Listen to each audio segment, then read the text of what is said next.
अस्सलाम के नाज़रीन, मैं हूं लंदन से अमजद चौधरी। नाज़रीन, डोनाल्ड ट्रंप का जो गाज़ा प्रोग्राम है वो फिलहाल तो रुकता हुआ नजर आ रहा है क्योंकि प्रेशर बड़ा डेवलप हो गया है। लेकिन इस प्रोग्राम को और डोनाल्ड ट्रंप को लेकर अमिताभ बच्चन के साथ एक तजिया नगार ने कैसे मिलाया और उसके अंदर कितनी सिमिलैरिटी है और उनकी बात में कितना वजन है, इसके ऊपर बात करेंगे। और दूसरा हम बात करेंगे कि 8 फरवरी को लेकर जो ब्लैक डे मनाया जा रहा है, उसको पाकिस्तान में किस तरह क्रश करने की कोशिश की जा रही है। वही पैटर्न इस्तेमाल किया जा रहा है, पकड़ धकड़ वाला। और ओवरसीज पाकिस्तानी जो हैं वो भी दुनिया भर में जो है वो प्रोटेस्ट करने जा रहे हैं। लंदन में जो है वो शहबाज गिल ने भी अनाउंस किया है कि वो लंदन के प्रोटेस्ट में आ रहे हैं। तो लंदन का प्रोटेस्ट भी बहुत बड़ा होना जा रहा है, जहां से हम आपको लाइव जो है वो सारे मनाजर दिखाएंगे। और इसके साथ हम बात करेंगे कि दूसरी तरफ सोशल मीडिया के ऊपर इस वक्त जो सबसे बड़ी जंग चल रही है पिछले 5-6 रोज से, वो इमरान रियाज खान और उनके जो ओपोनेंट पार्टीज में जो लोग हैं, वो डिफरेंट सहाफ़ी भी हैं, डिफरेंट लोग भी हैं। और उसमें लंदन में मौजूद यहाँ पे आदर राजा जो हैं, उनके साथ भी उनकी जो है मतभेद जो है वो चल रही है। इसके ऊपर भी बात करेंगे कि ये इशू इतना तूल क्यों पकड़ गया और ये खत्म कैसे हो सकता है। सबसे पहले हम बात कर लेते हैं जी डोनाल्ड ट्रंप की। डोनाल्ड ट्रंप ने ये जो आइडिया दिया, उसके बाद आपको पता है पूरी दुनिया से एक तनकीद का सिलसिला शुरू हुआ। लोग हैरान हो गए, सऊदी अरब भी बीच में आ गया, रूस भी आ गया, चाइना भी आ गया। पाकिस्तान बहरहाल सुकून माहौल तो ठंडे चौल वाला हिसाब है, क्योंकि उनके लिए आगे कुआं पीछे खाई वाला हिसाब है। वो आगे ही कह रहे थे कि साडी गल हो गई है, तो वो इसलिए मेरा ख्याल है कि उनमें इतनी जरूरत ही नहीं है कि वो लब कुशाई कर सकें। लेकिन इसके ऊपर बीबीसी के अंदर एक कॉलम निगार हैं वसतुल्लाह खान, बहुत ज़बरदस्त लिखते हैं। उन्होंने एक कॉलम लिखा है और उस कॉलम को मैं मुख्तसर आपको करके बताऊंगा कि उन्होंने डोनाल्ड ट्रंप और अमिताभ बच्चन को जो है वो मिलाया है। उन्होंने कहा कि जिसने इंडिया की 80s की मूवीज देखी होंगी, उसमें अक्सर ये सीन होता है फिल्मों के अंदर, एक डेवलपर जो है वो एक बस्ती के ऊपर उसकी नजर आ जाती है, वो बड़ी कीमती होती है। फिर उनको डराया धमकाया जाता है, ना बात बने तो फिर उसको आग लगा दी जाती है, लोग वहां से जान बचा कर निकलते हैं। और फिर वहां पर जनाब एक जो है वो उसी बस्ती के अंदर से एक अमिताभ बच्चन उठता है, और वो अमिताभ बच्चन उठ के फिर वो कहता है कि मैं आपको इंसाफ दिलाऊंगा। और फिर वहां पर वो सारा मामला शुरू होता है। फिर वहां पर बड़ी हाई राइज बिल्डिंग बन जाती हैं और उनकी कीमतें जो हैं वो आसमान को छूने लगती हैं। उन लोगों को जो है कोई दे दिला के इधर उधर कर दिया जाता है। तो ये दरअसल उन्होंने इसका जो मफहूम है वो मैं आपको बता रहा हूँ, वो पहले से बता दिया है। तो उसके ऊपर वो डोनाल्ड ट्रंप के बारे में बता रहे हैं कि डोनाल्ड ट्रंप ने 80 की दहाई में जब वो यंग थे, तो उनको उनके फादर के एक दोस्त ने $1 मिलियन जो है, 10 लाख डॉलर जो है वो उनको दिए थे कि आप इससे कारोबार करें और इसको जो है ये डेवलपमेंट प्रोग्राम के तहत आप बिल्डिंग्स बनाएं और ये काम करें कंस्ट्रक्शन के काम के अंदर। तो फिर उन्होंने लोकल इंतजामिया के साथ मिलकर वहां पे जगह खरीदी और वहां पे कंस्ट्रक्शन का काम शुरू किया, बहुत सारी बिल्डिंगें बनाई। ट्रंप टावर उसमें सबसे फेमस है, जहाँ पे एक फ्लैट की कीमत जो है वो 3 से 4 मिलियन डॉलर जो है वो है, हाई राइज बिल्डिंग में आता है ट्रंप टावर भी। तो उनके कहने का मतलब ये था कि वो बिल्डिंग कंस्ट्रक्शन और ये उनका काम है।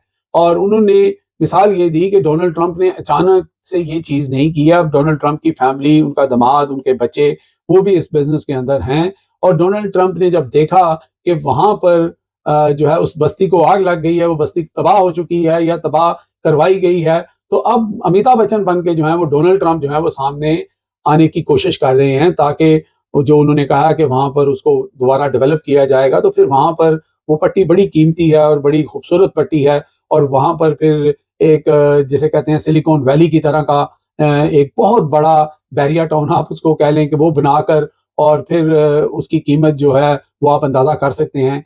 तो उन्होंने इस तरफ इशारा किया है। जब आप इस तरफ सोचते हैं तो आपको बात के अंदर वज़न नज़र आता है कि अचानक से डोनाल्ड ट्रंप को क्या हुआ कि उन्होंने एक बिल्कुल ही बेपर की हाँक दी और अजीब ऐसी बात की कि पूरी दुनिया से जो है वो उसके अगेंस्ट जो है वो लोग उठ खड़े हुए और उन पे एतराज़ होना शुरू हो गया। तो दर हकीकत कहीं न कहीं वसतुल्लाह खान का ये जो आर्टिकल है वो उसके अंदर हक़ाइक़ नज़र आ रहे हैं। बाकी रह गई बात कि वहाँ से दोबारा उन फ़लस्तीनियों को वहाँ पे बसाया जाएगा कि नहीं बसाया जाएगा, पहले तो निकालना वाला काम ही मुश्किल है।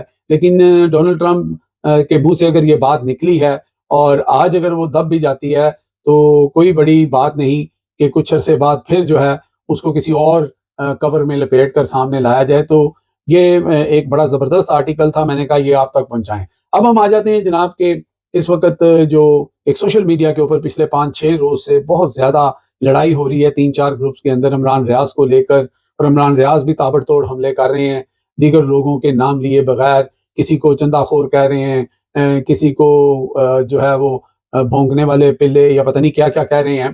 तो ये दोनों तरफ से ये चीज़ें चल रही हैं। अब इसका पाकिस्तानी अवाम को तो कोई फ़ायदा नहीं हो रहा, ना ही पीटीआई को कोई फ़ायदा हो रहा है, क्योंकि पीटीआई इस वक़्त स्ट्रगल कर रही है 8 फरवरी को लेकर, और ज़्यादातर बात तो उसके ऊपर होनी चाहिए।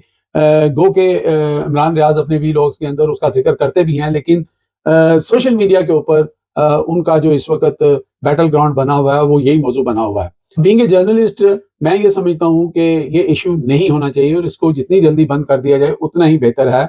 वो इमरान रियाज़ के लिए भी बेहतर है, वो आदिल राजा के लिए भी बेहतर है, वो सलमान अहमद के लिए भी बेहतर है, और बाकी दीगर जो लोग हैं जो इमरान रियाज़ से किसी न किसी वजह से ख़ाइफ़ हैं या जेलसी है, जो भी है, तो उन लोगों को भी ये चीज़ होनी चाहिए कि जो उनका काम है जर्नलिज़्म, वो करें। ये ज़ातियात के ऊपर, एक-दूसरे के ऊपर हमला करना और ये सारी चीज़ें करना उसका कोई मकसद नहीं है। अगर इमरान रियाज़ को देखा जाए, तो इमरान रियाज़ के साथ जो कुछ हुआ, जो उन्होंने सहा, वो शायद किसी ने नहीं सहा। पाकिस्तान में सहाफ़ियों की बात कर रहा हूँ, अरशद शरीफ बेचारे तो दुनिया से ही रुखसत कर दिए गए। वो भी अपनी जान बचा के वहाँ से निकले थे। तो अल्लाह-अल्लाह करके अगर इमरान रियाज़ जो हैं वो बच के यूके में पहुँच चुके हैं। अब उनकी जर्नी के बारे में काफ़ी डिटेल सामने आ चुकी हैं कि वो चमन के बॉर्डर से गए, फिर उन्होंने अपना वहाँ पे अफ़गानिस्तान से अपना पासपोर्ट स्टैम्प करवाया, फिर वहाँ से फ्लाई करके वो बाकू गए, बाकू की उनकी तस्वीर भी आ गई है। फिर ग़ालिबन वहाँ से वो फ्रांस आए हैं, फ्रांस में फिर उनकी मुलाकात, if I am not wrong, साबर शाकर से हुई है। फिर साबर शाकर ने ही उनको जो है वो यहाँ स्टेंसिल्ड एयरपोर्ट पर भी जो है वो रिसीव किया है। इस बात की भी आ रही है, जैसे भी वो पहुँचे हैं, वो पहुँच गए हैं। अब दूसरी तरफ ये इल्ज़ाम लगाया जाता है जो आदिल राजा के ऊपर, तो आदिल राजा के बारे में भी लोग जानते हैं कि आदिल राजा जो है वो पाकिस्तान के अंदर बड़ा हर दिल अज़ीज़ जो है वो एस्टेब्लिशमेंट के साथ उनके कितने अच्छे तल्लुकात थे। वो बैरिया टाउन तो नहीं, बल्कि वो जो डीएचए है उसके अंदर वो कितना काम कर रहे थे, कितने पैसे कमा रहे थे, करोड़ों में, अरबों में वो कमा रहे थे। तो अब देखने में ये आता है कि आदिल राजा को क्या हुआ? आदिल राजा ने ये सारा जो अपने साथ ज़ुल्म करवाया, अपनी फैमिली के साथ भी हुआ, सब कुछ हुआ, वो भाग के यहाँ पे आ गए। फिर यहाँ पे उनके साथ क्या हुआ? उनकी सारी जायदाद जो है वो ज़ब्त हो गई है, उनके ऊपर केसेस हुए हुए हैं। यहाँ पे वो जो चंदे का इल्ज़ाम उनके ऊपर लग रहा है, वो सब जानते हैं कि उन्होंने जब अनाउंस किया था तो कहा था कि ये चंदा उन्होंने अपने केस के ऊपर लगाना है। यहाँ पे हज़ारों पाउंड केस पे लगते हैं, तो वो अपनी जगह जस्टिफ़ाई करते हैं। इमरान रियाज़ अपनी जगह जस्टिफ़ाई करता है, क्योंकि इमरान रियाज़ के साथ को जो कुछ हुआ, वो एक सहाफ़ी को मैं सुन रहा था, बिलाल समथिंग उनका नाम है, वो कह रहे थे कि इमरान रियाज़ जो है वो माफ़ी माँगे आके कि वो टाउट था एस्टेब्लिशमेंट का, उनका टूल था, उसने जो किया, उसने जनाब जो मिसिंग पर्सन्स के बारे में ये कहा, उसको आके माफ़ी माँगनी चाहिए। तो मेरा ख़्याल है कि वो इमरान रियाज़ की वीडियोज़ नहीं देखते। इमरान रियाज़ ऑलरेडी वो जो माहिर बलोच हैं, क्या नाम है उनका, उनसे माफ़ी माँग चुके हैं, और बारहा जो है इमरान रियाज़ ये कह चुके हैं कि उन्होंने, उनका जो पुराना किरदार था, जो वो ट्रैप में आ गए थे, उनसे जो गलतियाँ हुई हैं उसकी वो माफ़ी माँगते हैं एस्टेब्लिशमेंट की। अब कहने का मतलब ये है कि वही एस्टेब्लिशमेंट इमरान खान को उठा लेती है। वो कहते भी हैं मुझे आईएसआई ने उठाया, फिर उनके साथ जो मज़ालिम हुए, उनकी फैमिली जिस तरह सफ़र की, फिर वो बाहर आते हैं, चलें वो जिस तरीके से भी बाहर आए, फिर वो जो है वो वहाँ से निकलने में कामयाब हो जाते हैं और यहाँ पे पहुँच जाते हैं। तो बात कहने का मतलब ये है कि फिर भी अगर वो एस्टेब्लिशमेंट कैट आउट हैं, वो एस्टेब्लिशमेंट के लिए काम कर रहे हैं, तो फिर गुड लक टू हिम। लेकिन दूसरी तरफ ये है कि पॉसिबिलिटी ये है कि दूसरा ग्रुप जो वो ये कहता है कि नहीं जी, ये वहाँ से बंदा निकल नहीं सकता, और वो किसी एजेंडे के तहत अगर यहाँ पे आए हैं, तो ये भी पॉसिबिलिटी हो सकती है। मैं अपनी तरफ से ये बात कर रहा हूँ कि जान बचाना फ़र्ज़ होता है। जब उनको पता लग जाए किसी को कि सारे रास्ते बंद हो गए हैं और वो शख्स जो है वहाँ से एक दफ़ा निकल आता है, फिर वो आज़ाद है। तो अब जैसे मैंने पहले भी कहा, ये घोड़ा ये मैदान, तो अब इमरान रियाज़ जो हैं वो आज़ाद शख्स हैं। अगर वो कोई एक लम्हे के लिए सोच लेते हैं कि कॉम्प्रोमाइज़ करके भी आए हैं या कोई वादा-वाईद करके भी आए हैं, तो अब तो वो आज़ाद हैं।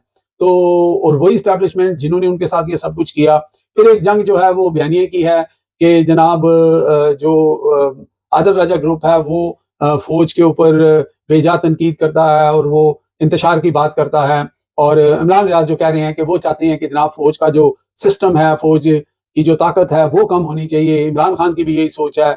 और इमरान खान, जहाँ तक इमरान खान की बात है, इमरान खान तो बिल्कुल भी तशद्दुद पसंद नहीं है। इमरान खान हमेशा से ये कहते आए हैं कि फ़ौज भी मेरी है, ये मुल्क भी मेरा है, और वो ये भी कहते आए हैं कि फ़ौज हमारी मज़बूत होनी चाहिए। पर इमरान खान चाहते हैं कि फ़ौज अपने असल जो उनका डोमेन है उसके अंदर चले जाएँ, और वो आईनी रोल जो बनता है जिसका जो वाला वो वाला करे। तो ये बिल्कुल बात ठीक है। लेकिन दूसरी तरफ इमरान रियाज़ जो है वो इस चीज़ को टो कर रहे हैं और इस साइड को वो कह रहे हैं कि हमें ऐसे करना है। और इल्जाम ये लगा रहे हैं कि आदर राजा और दीगर और हैदर मैदी और ये जो लोग हैं, ये लोगों को प्रवोक कर रहे हैं। अब जहां तक प्रवोक करने की बात है, आदिल राजा जो है वो नेम स्पेसिफिक जो है वो टारगेट करता है। वो पूरी फौज को तो उस तरह नहीं करता, क्योंकि वो फौज का खुद भी हिस्सा रहा है और उनके साथ काम भी करता रहा है। फिर ये कहा जाता है कि वो अपने किसी ग्रज या अपनी किसी उसमें कर रहा है। तो भाई जो बंदा करोड़ों रुपए कमा रहा था, अरबों रुपए कमा रहा था, उसको क्या ग्रज थी? बात यह है कि वो भी इमरान खान के शहर में या इमरान खान की मोहब्बत में, जैसे दीगर हजारों retired major colonel brigadier general जो है इमरान खान के जो हैं वो फॉलोअर्स हैं, इमरान खान को एज ए लीडर मानते हैं। तो इसी तरह आदिल राजा था। तो फिर आदिल राजा को किस बैल ने मारा था कि आदिल राजा जो है ये सारा फटा करता और भाग के यहाँ पे आके और यहाँ पे वो जो चंदाखोर और वो सारा कुछ उनको अलकाबात मिल रहे हैं उसके ऊपर करता। मैं किसी एक बंदे की साइड नहीं ले रहा, मैं इमरान रियाज का भी वो दुखड़ा आपको सुना रहा हूँ जो इमरान रियाज के साथ ज्यादती हुई। मैं आदिल राजा के साथ अगर जो मसाइल हुए वो भी हैं। बाकी आदिल राजा को जो इस वक्त की स्टैब्लिशमेंट है वो क्या समझती है, इमरान राज को क्या समझती है, मैं आप पे छोड़ता हूँ। लेकिन इस वक्त जो यहाँ पाकिस्तान के गवर्नमेंट और स्टैब्लिशमेंट है वो पाकिस्तान की अवाम को क्या समझती है। अवाम एक जलसे की इजाजत मांग रही है, वो नहीं मिल रही है। पकड़ दकड़ फिर शुरू हो गई है। अदर चार दीवारी का मसला फिर शुरू हो गया है। तो बदलेंगे कब? हालात कब बदलेंगे? चीजें कब ठीक होंगी? तो ये सारा कुछ जो वहां पे हो रहा है ये उसका अग्रेशन है। लोग इस चीज से नफरत करते हैं। आदिल राजा या इमरान रियाज की कोई बुकत नहीं रह जाती अगर हमारी स्टैब्लिशमेंट जो है वो लोगों को, इंसानों को इंसान समझ के और उनके जो हुकूक हैं अगर वो उनको देती है। तो फिर आदिल राजा किस खेत की मूली है और फिर इमरान रियाज किस खेत की मूली है या मैं किस खेत की मूली हूँ? हमारी तो फिर हुकूक ही कोई नहीं है।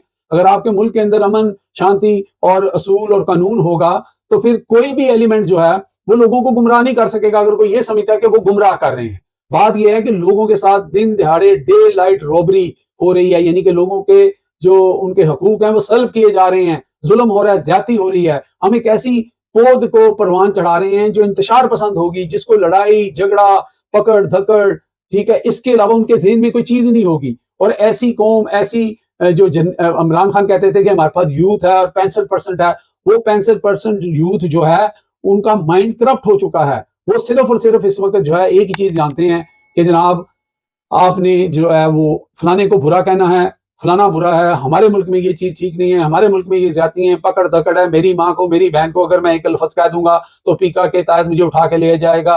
तो ऐसी कौम जो होती है वो कभी भी दुनिया में तरक्की नहीं कर सकती। हम कहीं भी नहीं जा सकते। हम तरक्की याफ्ता होने की तो बड़ी दूर की बात है, अगर हम सलामत रह गए तो ये भी बड़ी गनीमत होगी। मेरा ख्याल मैं बहुत बोल गया हूँ, थोड़ा जज्बाती था, लेकिन मेरी आखिर में यही है कि ये दोनों ग्रुप जो हैं इनको आपस में जो है वो सुलह सफाई करके और पाकिस्तान की तरफ देखना चाहिए, पाकिस्तान के लोगों की मदद करनी चाहिए।